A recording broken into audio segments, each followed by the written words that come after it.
బాగా సృష్టి కొందరు ఇవ్వాల.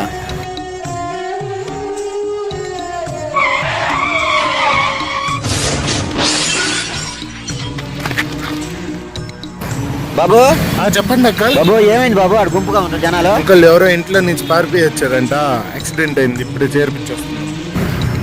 మావాడు ఏమోరా, మావాడు కాకపోతే బాగుండు. అంకల్ అంకల్ ఏమైంది అంకల్? ఆడెవరికో యాక్సిడెంట్ అయిందిరా, ఇంట్లో నుంచి పారిపోయి వచ్చిందంట. మా వాడని బాధగా ఉందిరా. మీరెందుకు అంకల్ ఏడుస్తున్నారు? వాడు అక్కడ బాగానే ఉండు, వాడి దగ్గరికి వెళ్ళి కలిసేసి వస్తున్నా నేను. ఈ దోమలు ఒకటి మధ్యలో ఇంట్లో నుంచి పారిపోస్తే ఇలా ఉంటుందా? కడుపు అంతా మండిపోతుందిరా. ఏదైనా చిక్కితే బాగుండు. అమ్మ వాటర్ ఏంటి? వాటర్ రావట్లేదు. నా బతుకు నీళ్లు కూడా రాలేదు. రేపటి నుంచి ఏదైనా పనికైనా వెళ్ళాలి.